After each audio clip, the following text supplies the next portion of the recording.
پہلوان کا ذکر یہاں پر ہمیں ملا، مکوں کا ذکر یہاں پر ملا۔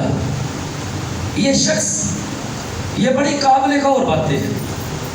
اس شخص نے جب یہ مسیح میں آیا ہے تو ٹوٹلی یہ روحانی ہے، اور یہاں پر یہ جسمانی اور روحانی چیزوں کا موازنہ کر رہا ہے۔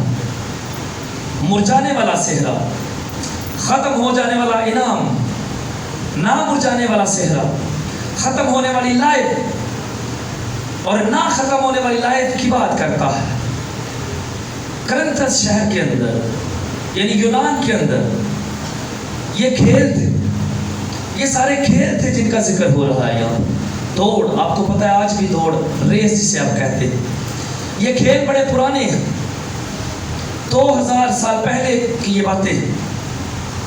وہاں پر اس شخص نے خوبصورتی دیکھے، خوبصورتی دیکھے، اس کا جو روحانی لیول ہے اسے دیکھے ذرا، کہ جب یہ ان گیموں کو دیکھتا ہے، اکھاڑے کے اندر کشتی کرنے والے پہلوانوں کو دیکھتا ہے، مکے باز جو ریسلر ہیں انہیں دیکھتا ہے، تو یہ ساری باتیں، کیونکہ یہ روحانی ہے، یہ روحانی فائٹر ہے، یہاں پر فائٹ کرنے والوں کی بات یہ کر رہا ہے، یہ روحانی ہے، یہ روحانی سپاہی ہے، یہ روحانی فائٹر ہے، اور یہ ساری گیمیں جب یہ دیکھتا ہے تو ان ساری جسمانی چیزوں کو یہ ایک روحانی فائٹر کے لیے، اپنے لیے اور باقی سارے روحانی لوگوں کے لیے روحانی طور پر یہ انہیں بیان کرتا ہے۔ آمین۔ ٹھیک اسی طرح سے آپ میں سے بائبل پڑھنے والے لوگ جانتے ہیں، میں نے پہلے بتایا ہوا، ٹھیک اسی طرح جیسے افسیوں کا جو خط ہے 6 باب، اس میں ہتھیاروں کی بات ہمیں ملتی ہے۔ خدا کے سب ہتھیار باندھ لو، سنے ادھر، وہاں پر لکھا ہے خدا کے سب ہتھیار باندھ لے، اور وہ ہتھیار اس نے کہاں سے لیے تھے؟ جب وہ قید میں تھا، جب قید میں وہ سپاہیوں کو دیکھتا ہے، وہاں پر وہ ہتھیار کون سے ہیں؟ روح کی تلوار، پاؤں میں صلح کے جوتے، سر پر نجات کا خود، سپر۔ وہاں پر جب وہ قید میں تھا تو اس نے سپاہی جس کے ہاتھ میں تلوار ہوتی تھی اسے دیکھا، سپر جو اس کے بچاؤ کے لیے ہوتی تھی اسے دیکھا، سر کو بچانے کے لیے اس کے سر پر خود ہوتا تھا، ان کے پیروں میں اوپر تک شوز، جوتے ہوتے تھے جو پیروں کی حفاظت کرتے تھے۔ اور اس شخص نے، میں نے یہاں پر بھی کہا اور وہاں پر بھی اس نے، اس کی جو ہسٹری ہے، بیس ہے، وہ یہ ہے کہ اس نے ان ساری چیزوں کو دیکھا جو ایک فائٹر، کیونکہ سپاہی لڑنے والے ہوتے ہیں، لڑتے ہیں، اور یہ ساری چیزیں جن کا ذکر افسیوں کے خط میں ہے سپاہیوں کی حفاظت کے لیے ہوتی ہے۔ اور چونکہ یہ روحانی فائٹر تھا، روحانی سپاہی تھا، اس لیے وہ ساری چیزیں لا کر خدا کے کلام میں پاک روح کی ہدایت کے مطابق ان ساری جسمانی چیزوں کو، جسمانی مٹیریلسٹک تلوار کو، خود کو، یعنی سارے ان ہتھیاروں کو روحانی طور پر خدا کے کلام میں بیان کر دیا۔ آمین۔ اور پھر کہتا ہے کہ خدا کے سب ہتھیار باندھو، اور یہاں پر بھی یہ پہلوانوں کا ذکر کرتا ہے، یہاں پر بھی یہ روحانی اور جسمانی فائٹرز کی بات کرتا ہے، اور اوپر کہتا ہے کہ میں یہ سب کچھ دکھ جو اٹھاتا ہوں، لوگوں میں جاتا ہوں، اس لیے کرتا ہوں تاکہ لوگوں کو مسیح کے لیے کھینچ لوں۔ اور پھر یہ کہتا ہے کہ یہاں پر جو دوڑنے والے لوگ ہیں، دوڑتے تو سب ہیں، دوڑتے تو سب ہیں، مگر انعام ایک لے جاتا ہے۔ جیسے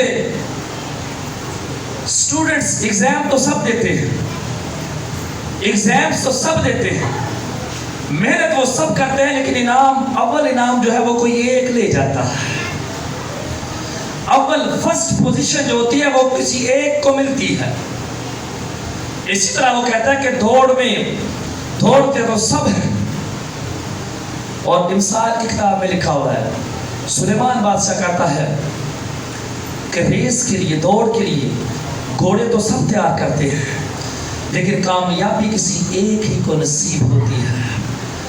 ایگزام تو سب دیتے ہیں، لیکن اول پوزیشن، پہلا انعام جو ہے وہ کوئی ایک لے جاتا ہے۔ لیکن یہاں پر خدا کا خادم کہتا کہ ہاں مسیحی لائف جو ہے وہ ایک دوڑ ہے.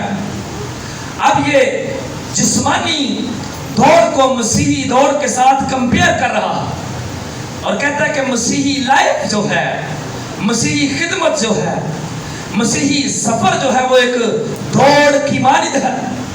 اور کہتا ہے کہ ہاں اس میں دوڑو, لیکن اس طرح دوڑو تاکہ جیتو. یہ ذہن رکھ کر اس طرح سے ریاضت کرو اس میں کہ ہمیں یا مجھے جیتنا ہے, مجھے جیتنے کے لیے اس دوڑ میں دوڑنا ہے, کیونکہ اس دوڑ میں خطرات بہت زیادہ ہیں, رکاوٹیں بہت زیادہ ہوتی ہیں. شاید جسمانی دوڑ میں اتنی رکاوٹیں نہ ہو جتنی روحانی دوڑ کے اندر رکاوٹیں سامنے آتی ہیں, اور ان باتوں کو روحانی لوگ جو ہیں وہ اچھی طرح سے سمجھ سکتے ہیں. اور پھر اس نے یہاں پر کہا اور ہر پہلوان سب طرح کا پرہیز کرتا. جو پہلوان جسمانی پہلوان ہے ان کی خوراک جو ہے وہ الگ ہوتی ہے. پرہیز کی بات, جسمانی فائٹ کرنے والا جو پہلوان ہوتا ہے اس کی فائٹ کہ یہ جب وہ تیاری کرتا ہے تو خوراک بھی وہ عام لوگوں سے الگ کھاتا ہے, اس کی غذا جو ہے وہ الگ ہے. اور پھر بہت سارے ایسے کھانے ہوتے ہیں جن سے وہ پرہیز کرتا ہے, جو اس سے الو نہیں ہوتے, جو اس کی ہیلتھ کے لیے نقصان دہ ہوتے ہیں, اور اس طرح کی اور بہت ساری چیزیں جن سے وہ انکار کرتا ہے. اور ایک شخص کے بارے میں نے پڑھا, پہلوان تھا, وہ اپنے استاد سے پوچھتا ہے کہ اگر میں نشہ کروں, اگر میں نشہ بھی کروں, شراب بھی پیوں, تو کیا میں پھر بھی کشتی لڑ سکتا ہوں؟ تو اس کے استاد نے کہا کہ ہاں تم لڑ سکتے ہو, کشتی تو تم لڑ سکتے ہو, لیکن پھر تم جیت نہیں سکتے. کشتی تو لڑ سکتے ہو لیکن پھر جیت نہیں پاؤ گے, کیونکہ جسمانی ہیلتھ جو ہے وہ ڈیمیج ہوگی, جسمانی صحت جو ہے وہ خراب ہوگی. اس لیے تم کشتی تو لڑو گے لیکن اس میں جیت نہیں سکو گے.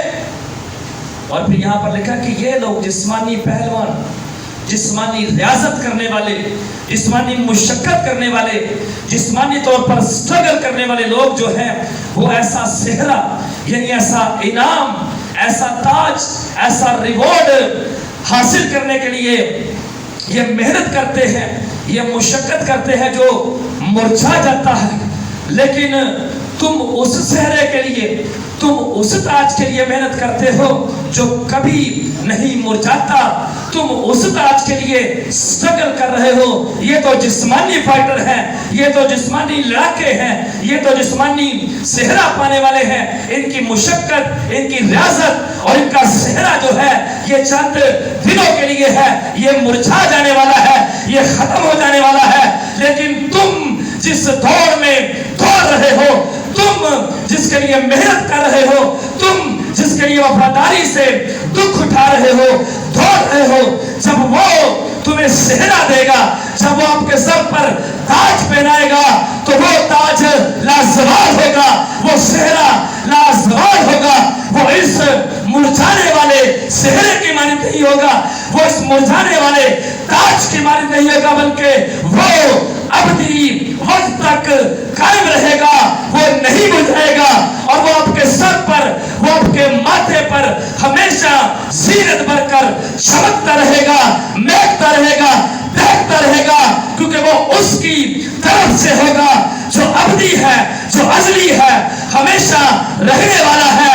اس لیے اس کا ریوارڈ, اس کا صلہ, اس کا انعام جو وہ بخشے گا وہ بھی ابدی ہے, ازلی ہے, وہ کبھی بھی نہیں مرجھائے گا.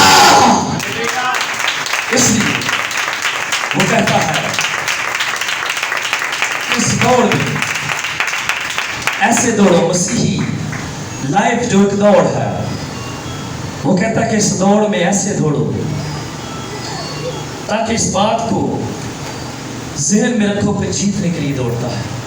وہ کہتا ہے کہ یہاں پر, وہاں پر, اس دنیا میں تو کوئی ایک انعام لے جاتا ہے, لیکن اس دوڑ میں انعام سب کو ملنا ہے. لیکن تو بھی وہ کہتا ہے کہ تیزی سے دوڑیں، سستی نہ کریں، اور ایسے دوڑے کہ میں آسمان کی بادشاہی میں دوسرے سے پہلے شامل ہو جاؤں، ایسے دوڑے کہ میرا نام دوسرے سے پہلے آئے، اور زمین پر رہتے ہوئے بہت بار سستی، کہلی، زمینی چیزیں، زمینی کام، عزیز، دوست، رشتہ دار اور بہت سارے اور مسائل ہماری روحانی زندگی میں رکاوٹ بنتے ہیں۔ قریبی رشتہ دار، جسمانی چیزوں کی بات ہو رہی ہے، جسمانی اور روحانی چیزوں کی بات ہو رہی ہے۔ بہت بار شاید میری وائف میرے لیے رکاوٹ بن جاتی ہے، شاید میری بیٹی، شاید میرا بیٹا، شاید میری ماں، شاید میرا باپ، شاید میرے عزیز میری روحانی لائف میں رکاوٹ بن جاتے ہیں، اور وہ میں جو دوڑ رہا ہوتا ہوں اس میں سست پڑ جاتا ہوں، وہ جو رفتار تھی شاید وہ کم پڑ جاتی ہے۔ بہت بار شاید میں انسانی چہروں کو دیکھتا ہوں، بہت بار شاید میں ساری جسمانی چیزوں کی وجہ سے روحانی لائف میں پیچھے ہٹ جاتا ہوں، میری روحانی لائف جو ہے وہ مدھم پڑ جاتی ہے۔ لیکن وہ کہتا ہے کہ تم اس سہرے کو حاصل کرنے کے لیے دوڑتے ہو جو کبھی بھی نہیں مرجھاتا۔ اور دوسرا تیموتھیوس دوسرا باب اور چوتھی اور پانچویں آیت اگر نکال سکتے ہیں تو نکال۔ دوسرا تیموتھیوس میں پڑھ دیتا ہوں۔ دوسرا تیموتھیوس دوسرا باب چوتھی اور پانچویں آیت میں کیا لکھا ہے؟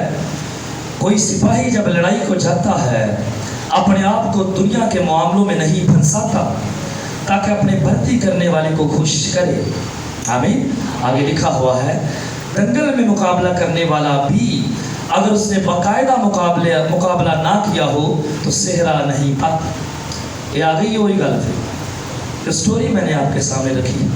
اگر تیاری نہیں ہوگی، جسمانی پہلوان کے بارے میں لکھا ہے کہ وہ بہت طرح کا پرہیز کرتا ہے، اور یہاں پر لکھا ہے کہ اگر دنگل میں مقابلہ کرنے والا باقاعدہ مقابلہ اس نے نہیں کیا تو وہ صحرا نہیں پاتا، وہ ہار جاتا ہے۔ پرائز جو ہے، انعام جو ہے وہ دوسرا لے جاتا ہے۔ اور اوپر ہم نے پڑھا ہے کوئی سپاہی جب لڑائی کو جاتا ہے اپنے آپ کو دنیا کے معاملوں میں نہیں پھنساتا تاکہ اپنے بھرتی کرنے والے کو خوش کرے۔ آمین۔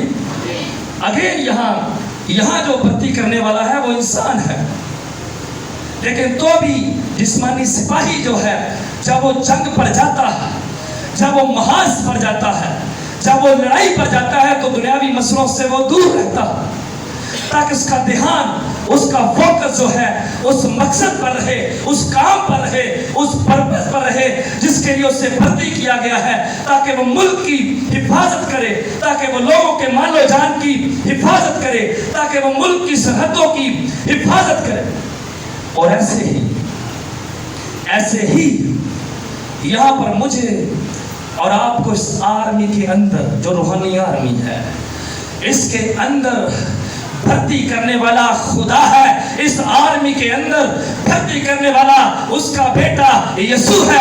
اس لیے میرا دھیان یسوع پر رہے۔ میرا دھیان جب میں لڑائی کر رہا ہوں جو شیطان کے ساتھ ہے تو میرا دھیان جو ہے اس فائٹ پر رہے، اس ریاضت پر رہے، اس مشقت پر رہے، اس محنت پر رہے، تاکہ میں اچھی طرح سے روحانی طور پر صحت مند ہو جاؤں، موٹا تازہ ہو جاؤں، زوراور ہو جاؤں۔ اور جب میرا سامنا ابلیس کے ساتھ ہو، تسیروں کے ساتھ ہو، تو میں خدا کے بیٹے یسوع کے نام میں اسے شکست دے دوں۔ میرے بولنے سے وہ چھوڑ دے، وہ چلا جائے اور میری فتح ہو، اور خدا کا نام، اس کے بیٹے یسوع کا نام عزت پائے، جلال پائے، اس کا نام سراہا جائے۔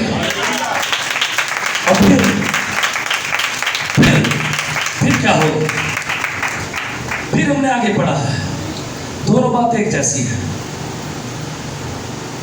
پہلے ہم نے سپاہی کی بات وہاں دوسرے تیموتھیوس میں پڑھی ہے، اور پھر ہم نے دنگل میں فائٹ کرنے والے یا کھاڑے میں لڑنے والے اترنے والے پہلوان کی بات کی کہ اگر وہ ٹھیک طرح سے مقابلہ نہ کرے تو صحرا اسے نہیں ملتا. اسی طرح اگر میں ٹھیک طرح سے تیاری نہ کروں تو ممکن ہے کہ یہ صحرا مجھے نہ ملے. اگر میں اس دوڑ میں رک جاؤں, گر جاؤں, جو روحانی دوڑ ہے, اور جیسے جو حوالہ ہم نے پڑھا ہے نا, پہلا حوالہ مرکزی, اس کی آخری آیت میں لکھا ہے, بلکہ میں اپنے بدن کو مارتا, کوٹتا اور اسے قابو میں رکھتا ہوں, ایسا نہ ہو کہ اوروں میں منادی کر کے آپ نامقبول ٹھہروں.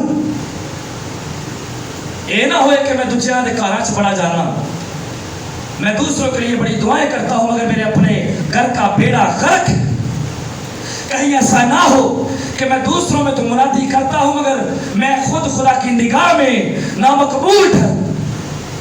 اور ایک خادم کو ایک دفعہ میں نے سنا, غالباً کسی باہر کے ملک کی بات وہ کر رہا تھا, وہ وہاں پر جاتا, وہ بھی فورنر خادم, اور وہ بتا رہا تھا کہ کسی ملک میں وہ وہاں پر جاتا ہے کلام کی خدمت کرنے کے لیے. تو اس نے بتایا, شاید میں نے یہ بات پہلے بھی شیئر کی ہو, تو اس نے کہا کہ میں نے وہاں ایک شخص کو دیکھا اور وہ شخص جوتے بیچتا تھا, جوتیاں, شوز. خادم کہہ رہا کہ میں نے ایک شخص کو دیکھا جو جوتے بیچتا تھا, اور کہتا ہے کہ میں نے عجیب ماجرا دیکھا. میں نے دیکھا کہ اس نے اپنے سر کے اوپر بہت سارے مختلف جوتے باندھ کر رکھے ہوئے تھے, جس طرح سے پانڈا نے نا پنجابی ہے نا, پانڈ سمجھ دے, اس نے بہت سارے جوتے باندھ کر سر پر رکھے ہوئے تھے اور دوڑتا جا رہا تھا, اور خود وہ ننگے پاؤں تھا, اس کے اپنے پیروں میں جوتے نہیں تھے. کہہ رہا مجھے پہلے سمجھ میں نہیں آیا کہ یہ کیا ہے. پھر کہتا کہ میں نے ایک شخص سے پوچھا کہ یہ کیا ہے, اور اس نے مجھے بتایا کہ جوتے بیچتا ہے, اس کا کام ہے. کہتا کہ مجھے بڑا عجیب لگا کو اس وقت اس شخص کے ساتھ کچھ بھی سچویشن ہو سکتی ہے, لیکن وہ یہ کہہ رہا تھا کہ میں نے اس کے سر پر دوسروں کے لیے اتنے جوتے دیکھے, سمجھ رہے ہوگا, اور اس کے اپنے پیر خالی تھے, وہ ننگے پاؤں جا رہا. اسی طرح پاؤل کہہ رہے کہ کہیں ایسا نہ ہو کہ میں اوروں میں منادی کرتا رہوں اور آپ خدا کی نگاہ میں نامقبول ٹھہروں. مجھے دیکھنا ہے کہ میں خالی گاجدائی تے نہیں پہ باہر, کہیں میں خالی اپنی عزت تو نہیں چاہ رہا, کہیں میں صرف دکھاوا تو نہیں کر رہا, کہیں ایسا تو نہیں کہ صرف مجھے نامی گرامی لوگوں کے ساتھ بیٹھنے اٹھنے کا شوق ہے, لیکن میں اندرونی طور پر, روحانی طور پر ڈیڈ ہوں, مردہ ہوں, خدا کی نگاہ میں نامقبول. اور نامقبول ہونے کا مطلب یہ بھی ہو سکتا ہے کہ کہیں میں نجات کھو نہ دوں, کہیں میں نجات کھو نہ دوں, کہیں ایسا تو نہیں کہ ظاہری طور پر میں کچھ اور ہوں مگر باطن میں کچھ اور چل رہا ہے. اور ایک اور آیت پر انہی خطوط کے اندر یہ کہتا ہے کہ جو اپنے آپ کو خدا میں قائم سمجھتے ہیں وہ ذرا ہوش میں آ جائے, جو سمجھتے ہیں کہ میں بڑا قائم ہوں کہیں وہ گر نہ پڑے. اور یہ بڑی خوبصورت باتیں ہیں, ہماری روحانی وہ جسمانی اور روحانی ریس کو کمپیئر کرتا ہے, موازنہ دیتا ہے, کمپیریزن دیتا اور کہتا ہے کہ مجھے, حالانکہ یہ اتنا اچھا خادم ہے, اتنا اچھا رسول ہے, تو بھی دوسروں کو سمجھانے کے لیے یہ بڑی خوبصورت بات اینڈ پہ کرتا ہے. کہتا ہے کرتا تو میں دوسروں کو مسیح میں لانے کے لیے ہوں, لیکن مجھے بھی ذرا غور کرنا ہے کہیں ایسا نہ ہو کہ میں دوسروں میں منادی کرتا ہوں مگر خود میں کہیں نامقبول نہ ٹھہر جاؤں, خود میں کہیں سہرے سے, اس انعام سے, استاد سے محروم نہ رہ جاؤں. اور یہ آخر جو 27ویں آیت ہے نا, یہ بڑی پاورفل آیت, پاورفل تو ساری باتیں ہیں. یہ کہتا ہے بلکہ میں اپنے بدن کو مارتا, کوٹتا اور اسے قابو میں رکھتا ہوں, خود پر کنٹرول کرتا ہوں. ضبط نفس کی بات ہے, خود ضبطی کی بات وہ کر رہا ہے. جڑے پلوان لڑتے ہیں نا, کشتی کرتے ہیں, وہ بہت ساری چیزاں برداشت کرتے ہیں. ان کا برین بڑا مضبوط ہوتا ہے, بہت ساری چیزوں سے وہ کنارہ کرتے ہیں. جیسے یہاں پر پڑا ہے پرہیز. اسی طرح وہ کہتا ہے کہ میرا بدن چونکہ بدن ہے, اور یہ دھوکہ دیتا ہے. ہم میں سے اکثر اس بات کو اچھی طرح سمجھ سکتے ہیں. ہمارا بدن چونکہ بدن اور روح میں اکثر جنگ رہتی ہے, اور ساڈا بدن جڑا سانو اکثر دھوکہ دیتا ہے, اس کا بھی دیتا تھا. اسی لیے تو وہ لکھتا ہے کہ میں اپنے بدن کو مارتا کوٹتا ہوں تاکہ اس سے کنٹرول میں رکھ سکوں, یعنی اپنی خواہشوں کو. بدن کے اندر جو خواہشات اٹھتی ہے, بدن کے اندر جو نفسانیت ہے, جو جوش مارتی ہے, جو روح کی خلاف ورزی کرتی ہے, میں اپنے بدن کو مارتا کوٹتا ہوں تاکہ ان خواہشوں کو کنٹرول کر سکوں, تاکہ ان خواہشوں کو روک سکوں, تاکہ میں کہیں کوئی ایسا کام نہ کر بیٹھوں جو خدا کی نگاہ میں گناہ ہو. اس لیے وہ کہتا ہے کہ روحانی پہلوان کو ضرورت اس بات کی ہے کہ وہ ہر طرح کے گناہ سے پرہیز کرے, وہ ہر طرح کی نامناسب بات سے جو خدا کے کلام کے خلاف ہے پرہیز کرے, تاکہ اس کی روحانی صحت جو ہے وہ امپروو ہوتی چلی جائے, وہ بہتر ہوتی چلی جائے, اور خدا کے فضل سے ایک دن وہ وقت آئے کہ وہ نہ مرجھانے والا تاج, نہ مرجھانے والا صحرا جو ہے وہ حاصل کر سکے. یہ پہلوان تو چند روزہ ہے. سنیں بیٹا, ان کا جو انعام ہے وہ تو چند روزہ ہے, لیکن وہ کہتا ہے کہ جو انعام روحانی دور میں دوڑنے والے لوگوں کو ملے گا وہ لازوال ہے, اس پر زوال نہیں آئے گا. اس لیے آج اگر میں روحانی ہوں, اگر میں خدمت میں ہوں, تو پھر میں کتنا وفاداری کے ساتھ اس دور میں دوڑ رہا ہوں. اور ایک اور جگہ پر آخری حوالہ اسی تیموتھیوس کے خط میں غالباً بہت پاورفل, یہ چوتھے باب, دوسرا تیموتھیوس چوتھے باب کی 7ویں آیت کہتا ہے میں اچھی کشتی لڑ چکا. اور اکثر جب لوگ مر جاتے ہیں, رحلت کر جاتے ہیں, قبروں پر یہ ورسز لکھی جاتی, روحانی دور کی بات ہو رہی. وہاں پیچھے بھی کشتی کے بارے میں ہم نے پڑھا ہے جو حوالہ مرکزی تھا ہمارا. اب یہاں پر پاول کہہ رہا ہے کہ میں اچھی کشتی لڑ چکا, میں نے دوڑ کو ختم کر لیا. دیکھیں دوڑ کی بات پھر آ گئی. کہتا ہے میں نے دوڑ کو ختم کر لیا, میں نے ایمان کو محفوظ رکھا. اور آگے کہتا ہے آئندہ کے لیے میرے واسطے راست بازی کا وہ تاج رکھا ہوا ہے جو عادل منصف یعنی خداوند مجھے اس دن دے گا, اور صرف مجھے ہی نہیں بلکہ ان سب کو بھی جو اس کے ظہور کے آرزو مند ہیں. یعنی ہر ایک وہ شخص اس تاج کو پائے گا جو خدا کے بیٹے یسوع پر ایمان رکھتا ہے, جس نے اس زمین پر اس دوڑ کو اچھی طرح سے دوڑا ہے, ختم کیا ہے, جس نے زمین پر اس کشتی کو اچھی طرح سے لڑا ہے, جس نے اس زمین پر خداوند یسوع مسیح کو یعنی خدا کے بیٹے کو اپنی لائف میں, اپنے دل میں, اپنے برین میں, اپنی سوچوں میں, اپنے خیالات میں ویلکم کیا ہے, استقبال کیا ہے. وہ شخص جس نے اس دوڑ کو اچھے طریقے سے دوڑا ہے, جس نے فتح پائی ہے, ہر ایسے شخص کو اس وقت اس جہان میں ایسا تاج ملے گا جو کبھی بھی ختم نہ ہوگا. اور یعقوب 1:12 بھی پڑھ لیجیے گا, یعقوب کا خط بعد میں دیکھ لیجیے گا, 1:12 بھی دیکھ لیجیے گا. وہاں پر لکھا ہے جو آزمائش کو برداشت کرتا رہتا اس کے لیے ایک ایسا تاج رکھا ہے جو ختم نہیں ہوگا. وہاں پر بھی تاج کی بات ہے.